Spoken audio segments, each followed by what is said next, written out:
안녕하십니까. 소개받은 국회 내에서 4차 산업혁명 포럼의 공동대표를 맡고 있는 송희경 국회의원입니다. 이렇게 뵙게 돼서 또 초대해 주셔서 영광입니다. 반갑습니다.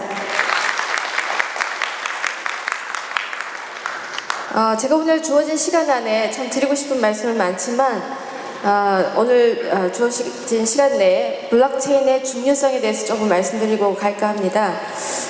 많은 얘기를 드리고 싶지만 저는 컴퓨터공학과를 졸업했고요. 컴퓨터공학과를 졸업하고 소프트웨어 개발자로 사회에서 첫 번째 경력을 시작했습니다. 그리고 기업에서 29년, 30여 년 동안 기업에 있다가 비례대표로 국회로 왔습니다. 국회로 와서 처음에 저희가 한 것이 4차 산업혁명이라는 큰 쓰나미와 같은 트렌드를 국민들께 어떻게 하면 쉽고 또 이런 혁명의 쓰나미가 다가오고 있다는 얘기를 국민들께 전해드려야 할까, 비례대표로서 현장을 대변하는 입장에서 어떻게 할까 고민하다가 포럼을 만들게 됐습니다.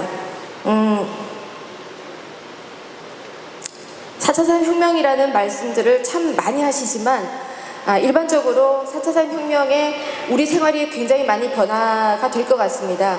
인공지능이 탑재되어 있는 로봇이 인간의 일자리를 많이 가져가면 어떻게 되느냐, 이런 것들 때문에 굉장히 많이 우려하시는 것도 사실입니다. 영화 아이로봇이라는 영화를 보면 그 안에 인간을 도와줘라 라는 소프트웨어가 코딩되어 있는 로봇과 인간은 공격의 대상이다 라는 잘못된 소프트웨어가 입력되어 있는 로봇이 서로 대립되는 그런 영화가 나옵니다. 이 안에 로봇의 모습은 인간이 할 수 있는 일보다 훨씬 더 잘하는 겁니다. 너무 생산도 잘하고 너무나 똑똑하게 일 처리를 잘하니까 이 주인공 인간이 굉장히 자괴감을 느낍니다. 정말 로봇이 내 일자리를 가져가고 나를 대신하겠구나. 그러나 이런 건 할 수 있을까? 이렇게 질문을 합니다. 너희 로봇이 아무리 똑똑하지만 베토벤의 교향곡 넘버 9 같은 심포니를 작곡할 수 있겠냐? 또 명작, 모나리자 같은 거 그릴 수가 있겠냐? 라고 시니컬하게 물어보는 장면이 나옵니다. 이때 로봇이 대답하죠. 사람인 너는 그렇게 쉽게 명작이나 명화를 그릴 수 있냐? 이렇게 얘기합니다. 그만큼 로봇이 가져가는 인간에 대한 여러 가지 발전이 어디까지 갈 수 있을까를 고민해야 되는 시점이 사실상 온 건 맞는 것 같습니다. 또 올해가 기계 파괴 운동이었던 러다이트 운동이 200주년 되는 날입니다. 해입니다. 영국의 글래스고에서 방직기계 하나가 노동자 100명을 대신할 수 있었거든요. 노동자 100명이 배를 짜는 그곳에 방직기계가 들어와가지고 노동자 100명이 자기 자신의 잡을 입게 되니까 거기다가 모래를 막 퍼붓는 그런 기계 파괴 운동이 있었습니다. 산업혁명이라는 것이 생긴 이래로 200년 동안 인간은 항상 새로운 그 무언가의 기술이 발전되면 내 직업이, 내가 일자리가 없어지게 되겠구나 라는 것을 항상 걱정해 왔다는 겁니다. 그렇게 되는 것 같습니다. 이렇게 보면은 지금 아마존 같은데 전 세계로 물건을 다 보내고 있는데 거기에 지금 직구를 많이 하고 있지 않습니까? 거기 축구장의 59배나 되는 크기에 이런 로봇이 지금 물건을 이동시키면서 하고 있습니다. 또 안에 보면 사람이 없어요. 또 얼마 전에 샌프란시스코에서 만들어진 무인 로봇 바리스타, 사람이 없습니다. 사람이 커피를 오더하면 그냥 로봇이 아주 맛있게 커피를 타줍니다. 또 우리가 초밥 먹으러 갈 때 가장 알맞게 지어진 밥 200알을 정확하게 찝어주는 사람을 초밥의 달인이라고 하는데 일본에는 이런 기계가 이미 로봇이 작동되고 있습니다. 이런 몇 대만 있으면 서울시 시민들 다 초밥 먹는 거 걱정 안 할 수도 있을 것 같아요. 이 로봇의 직립보행이라든가 균형 감각은 날로 좋아지고 있습니다. 이런 것만 보면 굉장히 로봇이 우리 일자리를 뺏어가는 거가 맞는 것 같습니다. 또 전혀 새로운 방법이 있습니다. 이 버스는 로컬 모터스라는 샌프란시스코에 있는 캘리포니아주에 지금 돌아다니고 있는 차인데 3D 프린터로 12인승 버스를 제작해냈고 이미 이 차는 운용되고 있습니다. 이 안에 엔진은 소프트웨어로 가게 되어 있습니다. 여러분 테슬라를 잘 아실 겁니다. 저는 KT에서 국회 오기 전에 테슬라 계약을 마지막 마무리를 하고 온 사람인데요.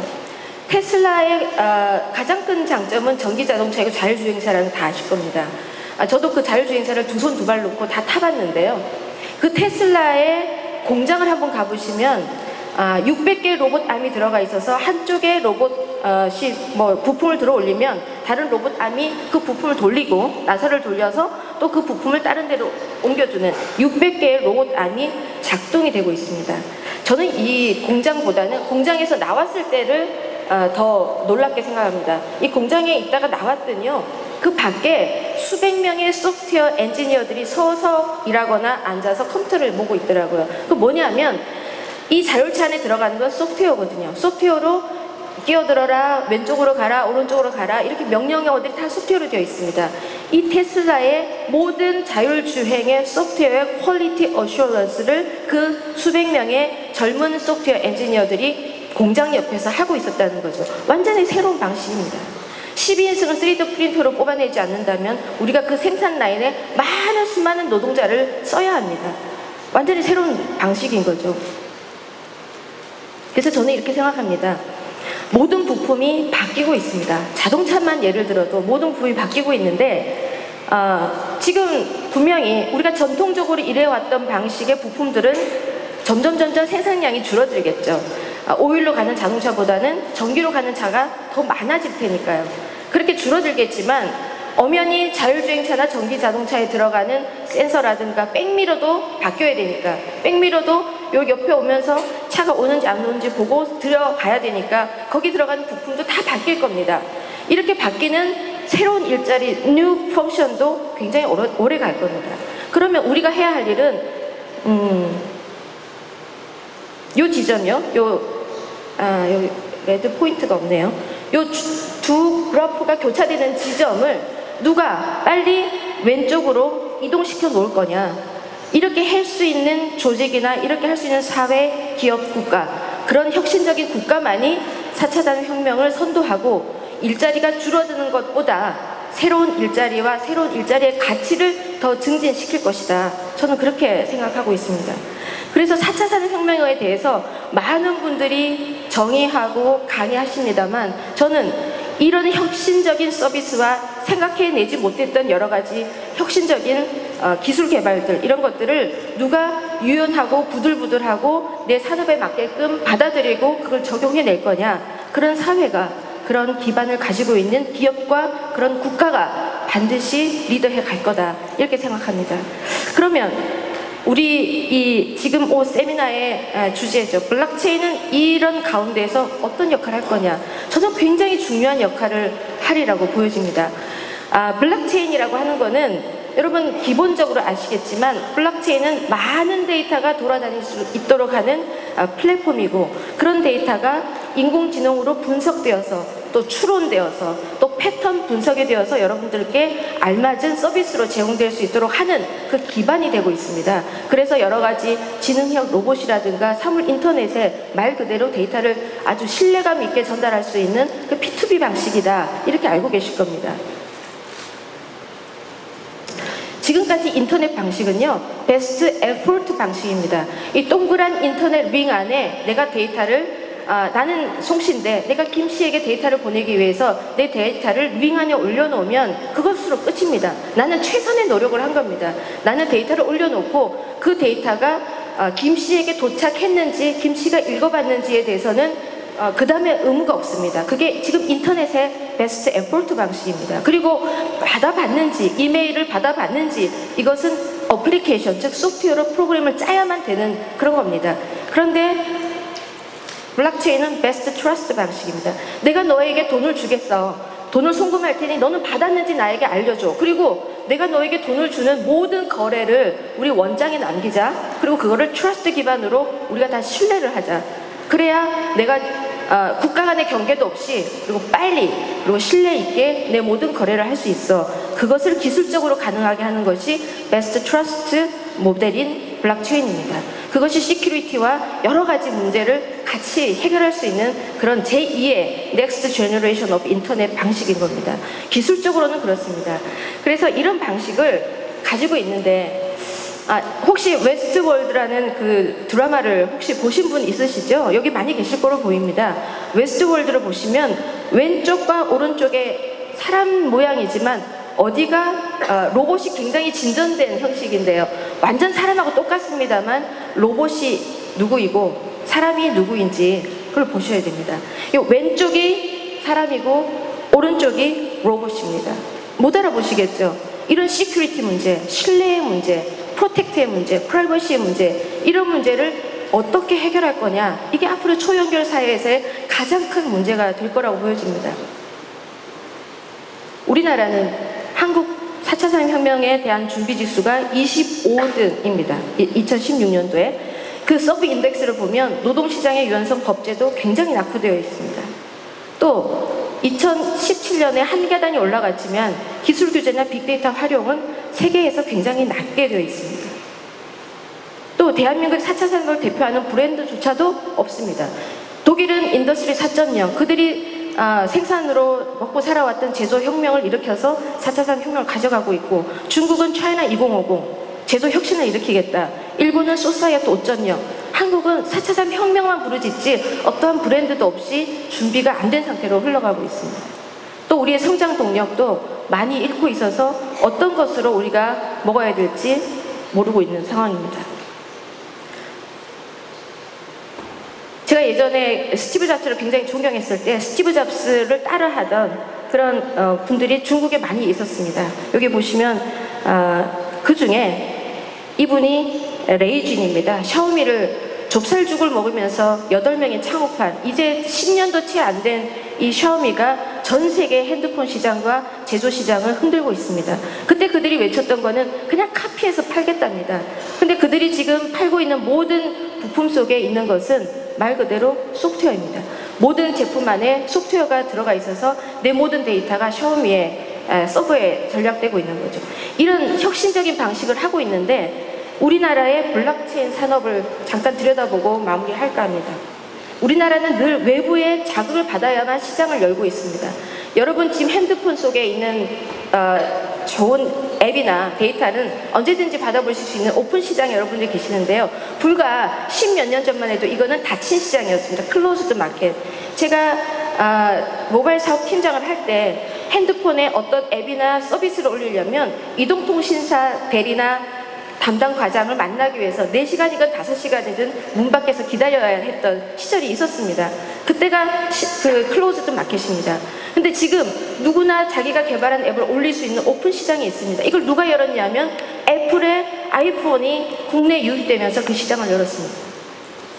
또 우리가 4차 산업혁명이라고 지금은 다 알고 계시지만 4차 산업혁명을 국민들께서 알게 된 거는 알파고가 와서 우리의 이세돌 구단을 꺾어줬을 때, 야, 알파고가 뭐야? 바둑을 두는 로봇이 있었네? 얘가 앞으로는 바둑 말고도 많이 안 돼. 차에도 들어가고 드론도 들어간대. 그래서 4차 산업혁명의 인식이 전파됐습니다. 지금 블록체인은 여러분들께서 이렇게 많이 모이시는 걸 보고 제가 깜짝 놀랐는데, 블록체인은 2007년부터 시작됐습니다. 블록체인에 왜 이런 국민들이 이렇게 관심이 있느냐? 비트코인, 가상화폐죠. 블록체인으로 할 수 있는 것은 무궁무진합니다만 작년에 광풍이 일었던 블록체인의 그 기본의 한 가지 수단이었던 가상화폐 때문에 우리 국민들이 이렇게 굉장히 관심을 쏟고 있는 겁니다. 지금 그런다. 스위스, 네덜란드, 영국, 미국은 이 블록체인 도입을 위해서 엄청나게 많은 그런 연구나 돈을 들이고 있지만 우리나라는 한 발짝도 가고 있지 못합니다. 우리나라 김치 프리미엄이라고 들어보셨죠? 우리나라의 비트코인 거래가 너무나 많았고 그것이 김치 프리미엄이라고 얘기했지만요, 이 김치 프리미엄을 제대로 팔아먹지 못하고 있습니다. 제가 9월 11일 9.11 사태 때 미국 출장을 가게 돼서 9월 10날 LA에 도착을 했거든요. LA 도착을 해서 출장을 갔다 돌아오는 길인데 모든 항공이 다 클로즈 됐습니다. 11일날 아침에 저희 직원이 티레비를 틀어봐라 그래서 열었더니 두 번째 비행기가 월트라이타워를 박을 때 제가 일어났습니다. 이게 영화야 생시야. 근데 생시더라고. 브레이킹 뉴스가 나오더라고. 정말 멘붕이었는데 그 다음 멘붕을 일으키는 사건이 있었습니다. 한 두어 시간 지나서 브레이킹 뉴스가 나오는데요. 월드 트레이드 타워의 1층부터 10층까지 모건 스탠리 뱅크의 직원들이 상주해 있었는데 이 직원들이 평소에 훈련받은 대로, 평소에 교육받은 매뉴얼대로 잘 안전히 내려와서 허드슨 강을 건너서 티넥이라는 DR 센터에 가서 그 자기 온라인 시스템을 재부팅하고 디자스터 리커버리를 시켜서 온라인 시스템을 오픈했다. 그러니까 미국 국민들은 모건 스탠리 뱅크 이용하시라. 이런 뉴스가 2시간 반 이후에 나왔습니다. 놀랐습니다. 그런데 더 놀라운 거는요. 그 뒤부터 모건 스탠리 뱅크에 있었던 DR, 디자스터 리커버리 센터의 담당자들, 이런 사람들이 전 세계에 DR을 팔러 다녔습니다. 자, 우리 이렇게 해봐서 우리 그렇게 잘 운영을 했어. 그러니까 우리가 컨설팅 해줄게. 내가 해줄게. 그리고 그때 시스템 구축했던 서버, 소프트웨어, 서비스 다 같이 전 세계, 우리 한국도 그때 많이 구축했습니다. 그 사건으로 인해서 DR이나 BSP는 엄청나게 미국의 좋은 프로덕트로 전 세계에 팔렸습니다. 우리가 비트코인에 그 많은 젊은이들이 기술이 들어가 있고 많은 노력이 들어가 있는 그 김치 프리미엄을 지금 국가가 날리고 있습니다. 우리는 과연 비트코인과 블록체인을 이용해서 전 세계에 무엇을 팔 수 있을까요? 무엇을 팔 수 있고, 블록체인 관련해서 특허가 우리가 전 세계 3위입니다. 블록체인은 소프트웨어 기술입니다. 이 블록체인을 이용해서 우리가 가상화폐 말고도 할 수 있는 일이 많고요. 특히 가상화폐에 대한 규제가 먼저 없어져야 이 블록체인의 시장이 대한민국에 공고히 해질 것 같다는 생각이 듭니다. 미국에 비행기를 날리라고 랭리라는 석학한테 돈을 많이 줬지만 결국 비행기를 날린 건 저 시골 마을에 있는 라이트 형제입니다. 그 라이트 형제의 드림, 비행기를 날리겠다는 의지, 그것이 돈과 열정을 넘어서는 겁니다. 이더리움의 비탈릭 부테린을 잘 아실 겁니다. 이 친구는 2014년 19살 때 블록체인 안에 스마트 컨트랙트라는 챕터를 소프트웨어로 프로그래밍해서 전 세계 1등을 한 친구입니다. 19살 때. 그리고 캐나다 워털루 대학 중퇴를 합니다. 빌 게이츠 잘 아시죠? 마이크로소프트 빌 게이츠가 잘 나갈 때 기자들이 물었습니다. 당신의 경쟁자가 누구냐? 당연히 스티브 잡스라고 대답할 줄 알고 기자들은 싸움 붙이려고 준비했는데 빌 게이츠가 이런 얘기합니다. 지금도 나처럼 어떤 창고에 틀어박혀서 새로운 그 무언가를, 미래를 예측하고 거기에 몰두하고 개발하고 있는 some crazy boy in garage, some crazy girl in garage. 걔네들이 나의 경쟁자입니다. 그들이 페이스북의 저크버그이고 앨런 머스크이고 구글을 만든 레리 페이지입니다. 1970년생의 레리 페이지. 또 그들 중에 한 명이 이 비탈릭 부테린입니다. 시가 22조를 넘가하는 그 자산을 운영하는 이더리움의 창시자, 지금 24살입니다. 국회에 와서 저랑 만났는데 한번 복장을 보십시오. 근데 청바지에 티셔츠 입고 쪼리 신고 왔더라고요. 그 같이 온 임원들도 똑같았습니다. 이런 플랫한 정신과 이런 의욕에 찬 혁신의 정신, 1시간 반, 2시간 동안 앞으로 자기가 뭘 혁신을 하겠다, 뭘 만들겠다, 그 얘기에 아주 그냥 눈빛이 반짝거렸습니다.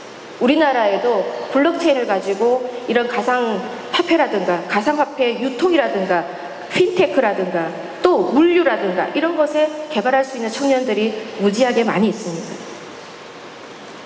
우리가 먹고 살아왔던 제조, 철강, 자동차, 공공 이런 데 블록체인이 얼마든지 신뢰를 바탕으로 개발될 수 있습니다. 그렇지만 아직도 정부는 규제가 많고 법적 근거가 마련되어 있지 않고 아직도 블록체인에 이퀄 가상화폐라는 또 이퀄 투기라는 이런 것 때문에 정부는 제재를 하고 있는 상황입니다.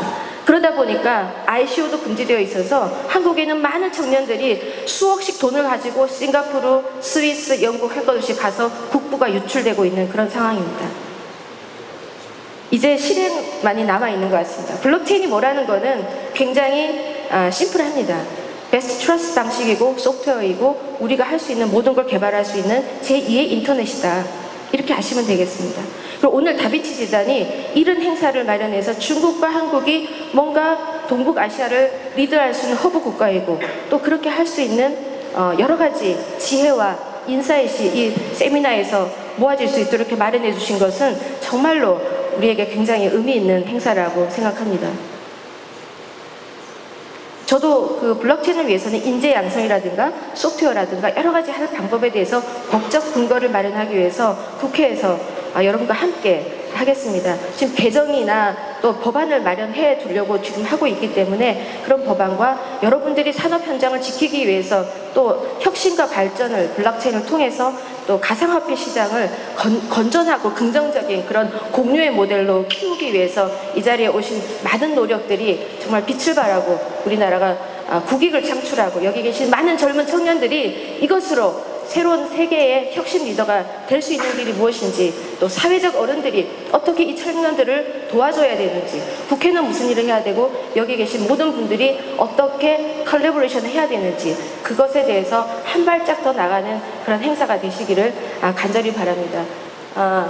지금은 우리가 답인 것 같습니다. 우리가 실행할 것, 우리가 자기가 맡은 자리에서 일하는 것만이 시대적인 과제이고 대한민국의 어려움을 겪고 있는 이 경제를 극복할 수 있는 방안인 것 같습니다.